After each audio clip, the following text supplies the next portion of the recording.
అయితే మీరు ఈ సెకండ్ ఇన్నింగ్స్ స్టార్ట్ చేసే ముందు ఫస్ట్ ఇన్నింగ్స్ ఒక సూపర్ స్టార్ హీరోయిన్గా మీరు కెరీర్కి ఫుల్ స్టాప్ పెట్టి మళ్ళీ సెకండ్ ఇన్నింగ్స్ టేక్ ఆఫ్ అయ్యే మధ్య గ్యాప్ ఉంది కదా, దాన్ని అసలు మీరు ఎట్లా హ్యాండిల్ చేశారండి?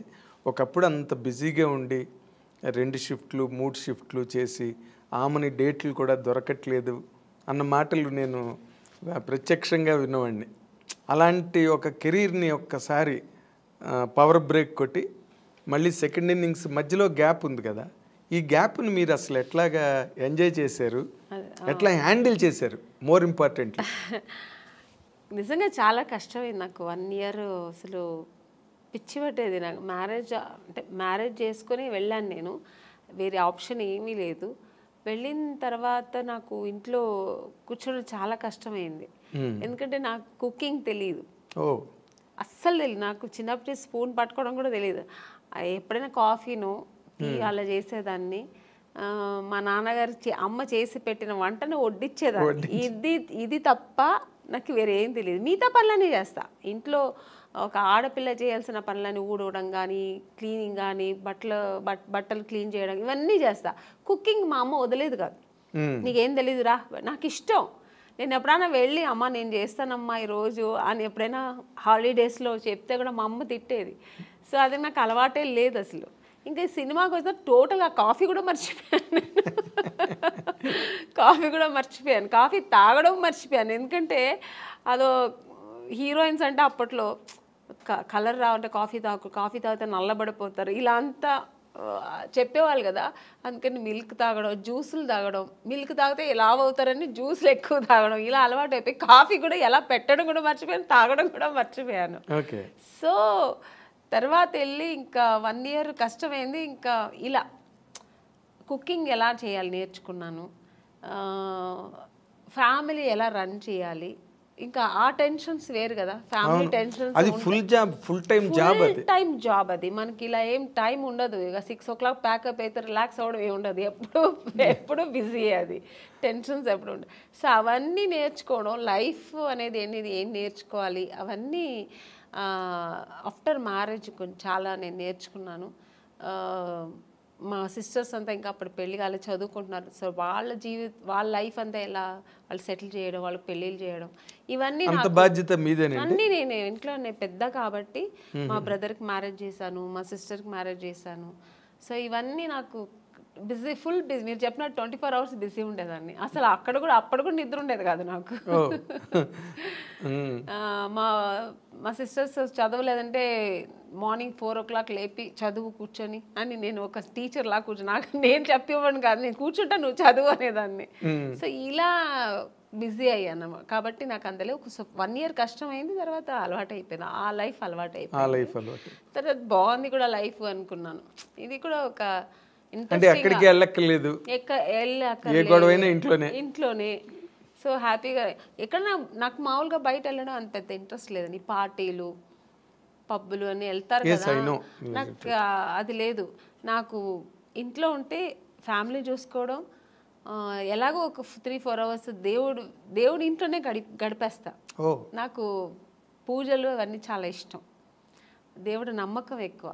సో అక్కడ సగం నాకు టైం. రేపు దేవుడికి ఏ పువ్వులు కొనాలి, ఎంత పువ్వులు కొనాలి, ఎక్కడ కొనాలి, ఇలా ఉంటుంది నాకు మొత్తం. ఈ ఆలోచనలు ఎక్కువ. రేపు ఏంటి ఏకాదశ, రేపు ఏం పూజ చేద్దాం, రేపు ఫాస్టింగ్ ఉందామా, సో ఈ ఆలోచనలు ఉంటాయి. పిల్లలకి ఏం డ్రెస్ కొనాలి, మా సిస్టర్స్ అయినా కూడా వాళ్ళకి నేనే వెళ్ళి పర్చేస్ చేసేదాన్ని, షాపింగ్ చేసేదాన్ని. సో ఇలా బిజీ ఉండేదాన్ని. ఓకే. బట్ నేను అంటే చాలామంది హీరోయిన్లతో ఈ ఇండస్ట్రీలో వాళ్ళ అనుభవాలన్నీ చూసాం కాబట్టి ఇన్ జనరల్గా సినిమా కెరీర్లో ఉండే ఛాలెంజెస్ కానీ, లేకపోతే పర్సనల్ లైఫ్ ఫ్యామిలీ లైఫ్లో ఉండే ఛాలెంజెస్ కానీ, వాటిలో మేజర్ డిఫరెన్స్ ఏమైనా మీరు ఫీల్ అయ్యారా? అంటే కెరీర్లో కొన్ని ఛాలెంజెస్ ఉంటాయి, అలాగే ఫ్యామిలీ లైఫ్ వాటిని మెయింటైన్ చేయడం, బ్యాలెన్స్ చేసుకోవడం, ఆ ఎమోషన్స్ని మేనేజ్ చేసుకోవడం, ఇవన్నీ కూడా ఛాలెంజెస్సేగా. మోర్ ఇంపార్టెంట్లీ సినిమా హీరోయిన్లకే ఎక్కువ ఛాలెంజెస్ ఉంటాయి. ఎందుకంటే మీరు ఇందాక చెప్పినట్టుగా షూటింగ్లు అయిపోయిన తర్వాత మళ్ళీ ఇంటికి అడాప్ట్ అవ్వడానికి కొంత ఛాలెంజ్ అది. బట్ అదర్ దాన్ దట్ మీరు ఛాలెంజ్గా ఫేస్ చేసిన సిచ్యువేషన్స్ ఏమైనా ఉన్నాయండి అంటే ఫ్యామిలీ లైఫ్లో? చాలా ఉందండి. ఎందుకంటే నేను ఇంటికి మెయిన్ పెద్దమ్మాయి, నేనే ఫస్ట్. అన్ని రెస్పాన్సిబుల్ నాకు ముందు నుంచే అదే నాకుంది. ఎందుకంటే నేను సినిమా ఇండస్ట్రీకి వచ్చినాడు, మా బ్రదర్ చదువుతున్నాడు, మా సిస్టర్ చదువుతుంది, అందరూ చదువుతున్నారు. కాబట్టి సో వాళ్ళ ఎడ్యుకేషన్, వాళ్ళు మళ్ళీ పెళ్ళిళ్ళు, ఇవన్నీ నేను చేసేదాన్ని. అవన్నీ ఛాలెంజింగ్గా చేసేది. ఎందుకంటే నాకు అంత ఏజ్ లేదు. అంటే వాళ్ళు పెళ్ళిళ్ళు చేసేంత, ఇప్పుడు మామూలుగా పెళ్ళిళ్ళు అంటే ఏ ఏజ్లో చేస్తారు? పిల్లలు పెద్దవాళ్ళు అయ్యేప్పటికి ఒక 50 years 53 years అప్పుడు మనకు అలా ఉన్నప్పుడు చేస్తాం. కానీ నేనే ఇంకా పెళ్లి చేసుకుని అప్పుడే వెళ్ళాను. ఆ టైంలో వాళ్ళకి పెళ్ళిళ్ళు చేశానంటే మీదే కొత్త పెళ్లి కూతురు టైప్లో నేను నా లైఫ్ ఎంజాయ్ చేయలేదు. ఫుల్ వాళ్ళకి స్పెండ్ చేశాను.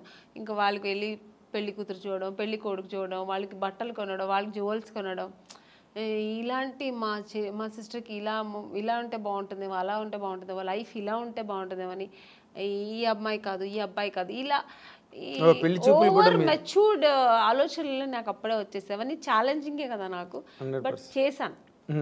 నాకైతే కొంచెం టెన్షన్స్ ఎక్కువ ఉండేది, కానీ చేశాను. సినిమా టెన్షన్స్ వేరు, ఈ టెన్షన్స్ వేరు. సో అక్కడ కూడా మనకు ఎక్కడ కొద్దిగా ఫైనాన్షియల్ ప్రాబ్లమ్ వస్తే మళ్ళీ అది టెన్షన్.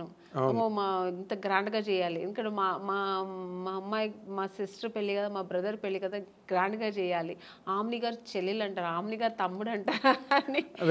సో అది నా గురించి నేను ఎప్పుడు ఆలోచించాను. ఇలాగా మా ఇంట్లో మా అమ్మకి ఇంత మంచి పట్టు, ఏ ఊరు వెళ్తే షూటింగ్స్లో కూడా మా అమ్మకి ఈ ఊర్లో పట్టు చీర తీసుకెళ్దాం, ఈ ఊర్లో ఏంటి స్పెషల్, ఓకే జ్యువెల్స్, కేరళ వెళ్తే ఆ కేరళ బాగుంటుంది, ఈ కేరళ టెంపుల్ జ్యువెలరీ బాగుంటుంది అని ఇలా తీసుకెళ్ళేదాన్ని, సిస్టర్స్ కానీ అమ్మ కానీ.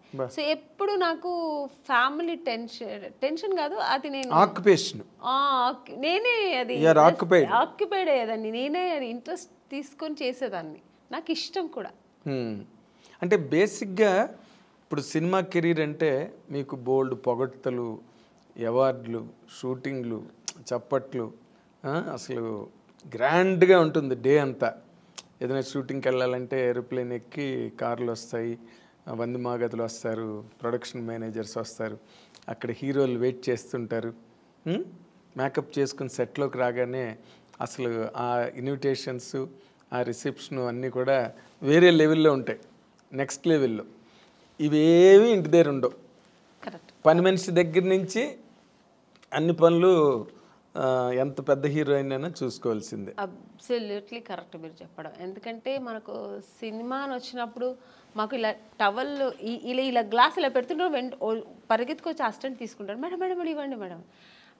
చెప్పులు మన లేచిన చెప్పులు తీసుకొచ్చి పెడతారు. సో ఇలా అలవాటు మేము చేయకపోయినా వాళ్ళు అలవాటు చేసేస్తారు. ఒక ఆ రేంజ్ వచ్చిన తర్వాత ఆర్టిస్టులకి అది తనగా వచ్చేస్తుంది, ఆ మర్యాదలు, ఆ రెస్పెక్ట్ స్పాట్కి వచ్చిన. ఈవెన్ ఇప్పుడు కూడా నేను ఇప్పుడు ఒక ఆమెనిగా నేను క్యారెక్టర్ ఆర్టిస్ట్ అయినా కూడా బట్ మీకు లెగసీ ఉంది కదా, పెద్ద హీరోయిన్ అనేది ఒక ఉంది. అసిస్టెంట్స్ కానీ హెయిర్ డ్రెస్సర్స్ కానీ వీళ్ళందరూ మాకు ఆ సేవలు చేస్తుంటారు.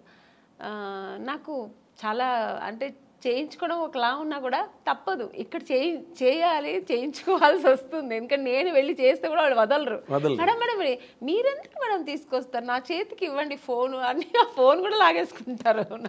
ఆ ప్రైవసీ కూడా నాకు వదలరు. ఫోన్ నేను మాట్లాడాలమ్మా, నాకు కావాలన్నా కూడా పర్వాలేదు మేడం నేను పెట్టుకుంటాను, ఫోన్ వస్తే ఇస్తానంటారు. సో అలా ఉంటుంది. ఇంట్లో అలా లేదు, టోటల్ డిఫరెంట్. అన్ని పనులు మనమే చేయాలి. అంటే న్యాచురల్గా మామూలుగా ఇప్పుడు పని మనుషులు ఉంటారండి, కానీ వాళ్ళు 24 hours మాకు సర్వీస్ చేయరు. ఏదో వాళ్ళు ఒక టైంలో చేసి ఏదో చేసుకుంటూ వాళ్ళ పనులు వాళ్ళు చూసుకుంటుంటారు, చేసేసి వెళ్ళిపోతారు. అదర్వైజ్ మనమే కదా చేసుకోవాలి. అన్ని పనులు మనమే కుకింగ్ ఏదో మనమే ఎక్కడ ఎత్తుకోవాలి, ఉప్పు ఎక్కడ ఉంది, ఇది ఎక్కడ ఉంది మనమే ఎత్తుకోవాలి, మనమే వేయాలి. మనకు శారీస్ రేపు పార్టీకి వెళ్ళే ఏదో ఒక పెళ్ళికి వెళ్తున్నాం అనుకోండి, అమ్మో రేపుకి ఏం జ్యువెలరీ, ఏం సారీ అన్నీ మనమే ఎత్తి పెట్టుకోవాలి. అదేం తప్ప అనట్లేదు, ఎందుకంటే అదొక లైఫ్ స్టైల్. మనకు సెల్ఫ్ ఒక ఇది వస్తుంది మాకు సెల్ఫ్ కాన్ఫిడెన్స్, మనది మనం ఎలా చేసుకోవాలనేది ఆ ప్రైవసీ కూడా ఉంటుంది. ఓకే. మన ఇష్టంగా ఎలా చేసుకో, ఇక్కడ అన్ని డిపెండ్ అవుతాం ఒకరి మీద. వాళ్ళు ఇచ్చిన జ్యువెలరీ వేసుకుంటాం, వాళ్ళు ఇచ్చిన శారీ వేసుకుంటాం, అక్కడ అలా కదా అని మనకి ఇష్టపడి మనం చేసుకుంటాం. So total different. ఆ లైఫ్ అనుభవిస్తాం, ఈ లైఫ్ అనుభవిస్తాం. ఆర్టిస్టులకి అదొక వరం అంటే. ఎగ్జాక్ట్లీ.